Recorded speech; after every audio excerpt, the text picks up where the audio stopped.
Welcome back to another Monster Hunter video. Today we're going to be starting the Wilds weapon guides. These ones are fairly simple, especially compared to Monster Hunter Rise, so we're just going to jump into it starting with Greatsword. This is one of the hardest hitting weapons in the game, and it's also one of the slower ones, but they've definitely made a lot of improvements in this game. So first off, we have the overhead slash. That's going to be our draw attack and our basic Y attack, and it's also going to be a 3 charge attack. That'll be the strong charge slash and the true charge slash. TCS, if you are new to the series, that is one of the heaviest hitting attacks in this entire game. Now, all 3 of these attacks can be charged if you hold down Y, and you're going to want to release when you see your character turn red. And if you're just trying to skip to TCS, you can tackle through the first 2 charges, and tackling through TCS does not skip it, it will just keep you in TCS. So you can tackle there to either bypass a monster's attack because you'll still take damage, but you have hyper armor, meaning you won't get knocked back, and it'll take you straight to true charge slash. And then you have your YB finisher on that, which is the rising slash, and this is actually the offset attack for this weapon if you charge that attack. So holding down YB is now an option after TCS. And then after you do your offset attack, you can also do a wide slash or go right back into your charge slash for a continued combo. The offset will basically fully counter a monster's attack and will usually knock it back if you time it right. Sometimes it'll just have the monster move through you instead. And then power clashes are for any weapons with a shield or with any guarding capabilities, where if you perfect guard during certain attacks, not all attacks, you will enter a power clash where you have to spam Y or whatever your attack button is to move through it and knock the monster off balance. The new focus mode lets us change directions for all of our charge attacks. This is huge, especially for in the middle of true charge slash, because if you are spinning around in a circle, for instance, and you do your true charge slash, you can actually hit in multiple directions, which is crazy for repositioning, especially if this is like the one attack you don't want to miss in the game. It is super frustrating if you miss a true charge slash and it's the only one that you're actually trying to hit all the time. So now they've added some other fun moves like the offset, and you're trying to get some perfect guards. So this weapon has a little bit more variety in your attack patterns now, but you're still going to be wanting to hit your true charge slashes and not missing them. So if we look at the offset attack, you can see that it's really easy to do. You just have to time it so that you're hitting at the exact same time as the monster. You have to kind of anticipate its attack, because if you start to release as soon as they start to attack, 9 times out of 10 you're probably going to get hit first. So you have to anticipate it and release right before they attack so that you're attacking each other at the exact same time. From there, we also have our perfect guards. You're not going to be able to do any power clashes in the training room, so we'll look at that in an actual hunt here in a minute. But if you get a perfect guard, there's some skills that will reward that, and then there's also a power clash potential if you do it on the right move. We can also now turn while guarding, just left and right a little bit, or you can use focus mode to spin around in a circle while guarding. Guarding you can evade or kick from, and then from kick you can move into a tackle, and then some of your other attacks that we already know about.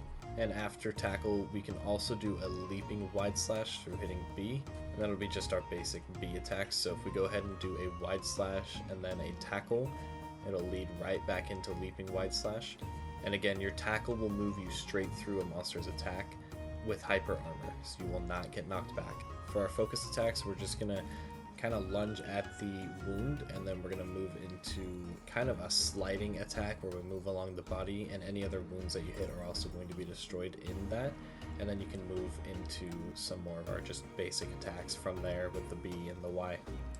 Y being our true charge slash, and B being the leaping wide slash, which again will just combo into some more of our other moves like side blow there. That's really all there is to it. I mean, like I said, these weapons are really not that complex. They definitely got some upgrades, but compared to Rise, where we don't have switch skills or some of the other things that we're worried about, it just makes these weapons super straightforward. So these guides shouldn't be too long. But again, go into your weapon controls if you have anything else that you think you're missing or you can't get down, and it'll tell you the combos and what some of your other things do, like your offset attacks and your perfect guards, and it'll kind of give you a description in this game of how they affect you, and it'll just tell you some of your other basic controls. That might be really confusing to look at, especially if you're doing something like Sword and Shield where there's 14 different options for any follow-up attack that you have.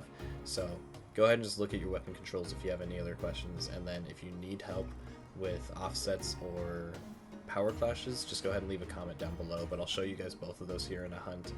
That just about does it for everything as far as the moveset. We're going to go ahead and talk about some of the skills now. As far as skills, we're just going to look at it here on the actual Monster Hunter page, so it's a little bit easier to reference now that it has all of our skills listed in multiple different spots, being between the set bonuses, the decorations, the group bonuses, the armor and weapon specific ones. So we're going to just look at it here. For Greatsword, we're going to want to look at all of our guarding skills. It'll be guard up, which will reduce the damage taken, guard, which will reduce the knockback and stamina depletion, and then if we come all the way down here to offensive guard, we can get up to 15% attack when we get a perfect guard. That'll be really good if we're not hitting our power clashes, but we are still trying to, and we're getting our perfect guards in, so that'll be something to look at. There's going to be 2 set bonuses that we want to see. We're looking here at the Jin one. With power clashes, we can get a little bit more attack when we finish those, and then if we come down to Doshiguma, we will see a 25 flat attack after a successful power clash or offset attack. That'll be really helpful since we're trying to do those pretty often. Focus is going to be another one that's going to be really helpful for Greatsword, especially now that we're trying to do our offset attacks when we're going to have our charge times. So we want to get Focus up to level 3 to reduce the charge time by 15%. That'll be real helpful for everything from your 3 Y attacks, your charge attacks up to TCS, and just doing your charged Rising Slash to do an offset a little bit easier and a little bit more in a panic, and just improve your gameplay overall. These are the only skills that I think are real helpful to Greatsword, alongside obviously all of the normal offensive skills like critical stuff and attack bonuses, but these are going to be the ones that I would want to build for, probably Focus and Offensive Guard being the most important, alongside your attack up or your critical eye and things like that. That about does it for the Greatsword. That'll be the first weapon, so I don't have any others released as of current, but I do plan on making all 14 weapons, so keep an eye out for those. If you guys have any other questions or comments or anything that I left out, go ahead and throw them in the comments down below, and I will pin them if they are helpful. But I hope this video helped. Thanks for watching.